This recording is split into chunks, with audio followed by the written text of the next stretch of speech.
Assalamualaikum warahmatullahi wabarakatuh. Salam sejahtera bagi kita semua. Pada hari yang cerah ini, saya ditugaskan untuk membawakan dengan tema prosentase peserta didik yang mengikuti uji kompetensi. Dalam hal ini, saya mewakili Persatuan Akupunkturis Seluruh Indonesia (PAKSI) sebagai Ketua Umum membawakan acara ini. Lembaga sertifikasi kompetensi dibentuk oleh Direktur Pembinaan Kursus dan Lembagaan Ditjen PNFI Depdiknas Dr. Wartanto pada tanggal 9 Februari 2009. Pembentukan lembaga sertifikasi kompetensi bertujuan untuk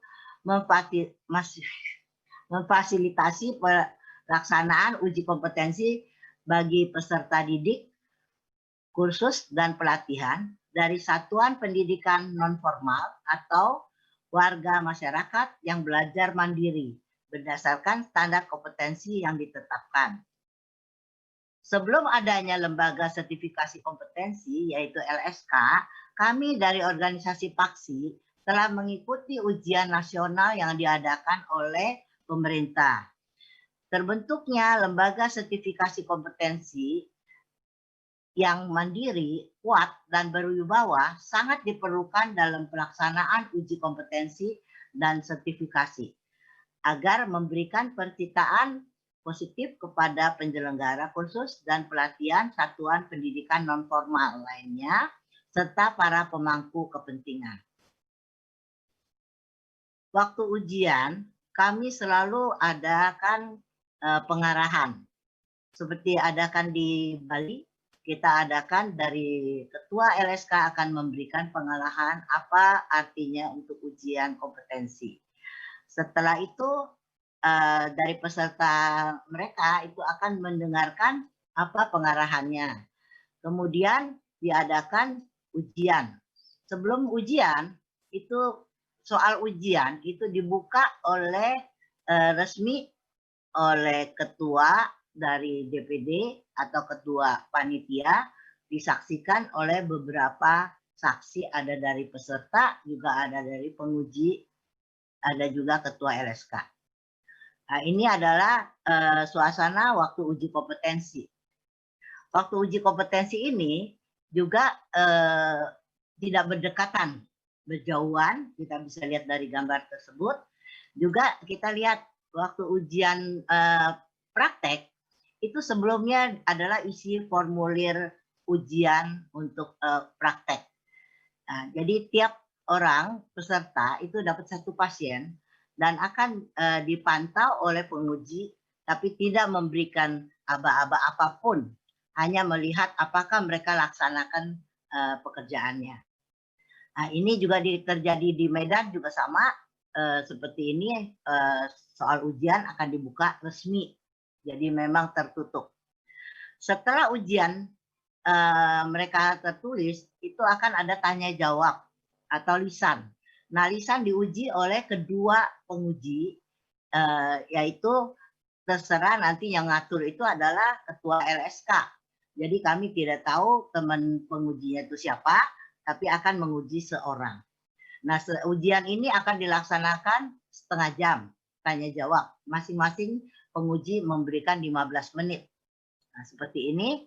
Setelah tanya jawab itu, lalu kami adakan ujian praktek. Jadi kita lihat apakah mereka memilih titik yang benar, cara penusukannya benar atau tidak. Nah, itu yang dilakukan oleh peserta yang ikut uji kompetensi. Nah, ini adalah beberapa gambar yang saya lakukan.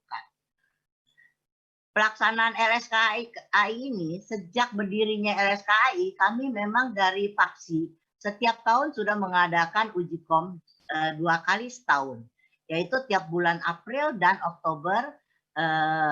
Itu berjalannya sangat lancar.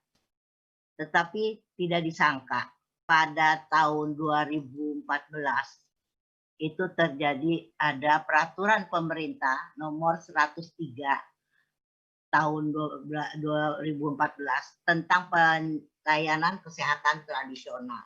Di sana adalah yang disebut akupunktur dianggap itu invasif.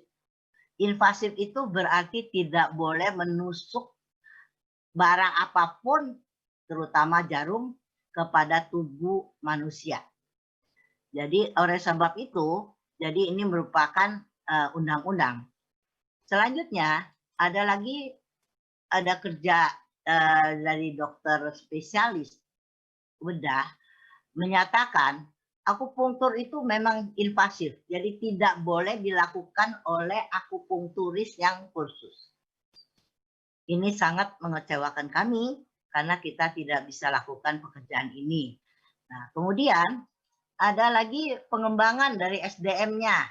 Jadi dilakukan dari 103 itu juga ada lagi peraturan tentang nakes. Jadi ada tenaga kesehatan. Nah, tenaga kesehatan itu adalah nanti harus mengikuti pelatihan atau mengikuti pelajaran di D3. Nah, itu yang kita lakukan sekarang, semua peserta itu akan mengikuti pelajaran yang ditunjuk adalah 3 tempat, yaitu di Solo, Surabaya, dan Malang. Nah, kenapa saya mau menjelaskan ini? Karena ini ada hubungannya dengan presentasi peserta didik. Sebelumnya ini adalah presentasinya sangat tinggi. Setiap peserta uji kompetensi selalu mengikutinya. Tetapi saat ini khususnya juga karena tidak diperbolehkan oleh Depkes, sehingga kami ini stagnasi. Walaupun demikian, kami ada beberapa kursus masih tetap berjalan, cuma kita memang tidak untuk mendapatkan izin praktek. Jadi mereka itu belajar hanya untuk keterampilan saja, untuk mendapatkan izin praktek harus melalui D3. Nah, jadi juga ini pelayanan kesehatan tradisional, itu nanti dibagi dengan peraturan pemerintah yang dimaksud dengan 2, yaitu tenaga fisik, keterampilan fisik. Keterampilan fisik itu adalah akupuntur, ya termasuk. Tetapi kalau kesehatan tradisional itu hanya pijat atau dengan refleksi itu boleh. Jadi boleh dilakukan caranya seperti itu. Nah, kemudian kami ini juga mencari jalan terus ya, bagaimana untuk melaksanakan akupuntur jalan terus. Karena ini waktunya hanya diberikan 6 tahun dari 2014. Berarti tahun ini Oktober kami sudah harus berhenti bagi akupunktur yang tidak mengikuti D3. Tetapi kami tetap sekarang masih mengusahakan bagaimana untuk akupunkturis yang lama, yang sudah praktik 30 tahun, 40 tahun, apakah ada jalan keluarnya. Ya, oleh sebab itu kami tetap adakan ujian kompetensi. Kebetulan dalam hal ini yang di Solo dan Surabaya itu kalau mau masuk D3 harus ada uji kompetensi dari LSKAI. Berarti akupunktur itu tetap harus ujian dengan kami. Baru bisa daftar sebagai peserta D3. Nah, itulah yang kami pegang. Sehingga berarti mereka masih membutuhkan. Cuma tidak bisa ambil untuk mereka dapat ujian lembaga sertifikasi ini tidak untuk praktek, tetapi untuk ilmu yang dia dapat. Jadi apa yang dia dapat berarti apa yang dia bisa kerjakan. Kira-kira seperti itu. Jadi tenaga keterampilan itu masuk ke akupunktur. Jadi ramuan itu masuknya tradisional. Karena dia tidak menggunakan jarum yang tusuk ke dalam tubuh yang disebut invasif. Yang kita ini dianggap invasif. Jadi oleh sebab itu saya juga dalam kesempatan ini saya juga minta dari pemerintah untuk membantu kerjasama dengan Depkes bagaimana untuk melindungi teman-teman kita, seperti anggota kami ada 3.800 lebih yang ikut D3, belum ada 500 orang, mungkin baru 300-an. Ya, jadi masih ada baru 10%. Jadi kami mohon bantuan agar bisa dibicarakan bagaimana apakah kita adakan ujian bersama sehingga mereka sementara yang usianya udah lanjut atau yang udah praktek sekian puluh tahun tidak usah ikut, tetapi selalu mesti ikuti peningkatan mutu. Yang saya pikir supaya kita tetap tidak merosot, karena sekarang sangat merosot karena pesertanya nggak ada, ya karena kursus ini tidak diperbolehkan. Jadi oleh sebab itu kami sangat ingin bantuan dari pemerintah. Jadi karena apa? Karena ini tenaga kesehatan yang dimaksud dengan Undang-Undang Nomor 36 Tahun 14 Pasal 88, tenaga kesehatan lulus pendidikan di bawah diploma 3 itu melakukan praktek sebelum ditetapkan undang-undang ini boleh.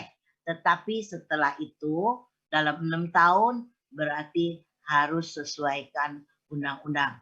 Saya kira ini yang saya perlu garis bawahi. Mudah-mudahan pemerintah kita dari Depdikbud itu bisa membantu kami terutama di bidang vokasi, karena katanya kita belajar sampai sampai tua ya. Jadi kenapa kok kita tidak diperbolehkan? Memang kalau untuk cari uang mungkin untuk praktek memang itu harus ada jenjangnya. Nah, tetapi untuk pendidikan saya pikir sampai akhir hayat itu selalu boleh. Dulu saya pernah dengar dari Dirjen Napitupulu, Profesor Napitupulu, jangan bilang itu, di garasi saja belajar sudah boleh. Jadi supaya kita bisa meningkatkan, ini adalah permintaan kami dari Paksi supaya bisa diteruskan dan kami tetap adakan uji kompetensi. Karena tetap untuk mengikuti D3 harus ada ijazah dari LSKAI. Saya kira sekian. Terima kasih.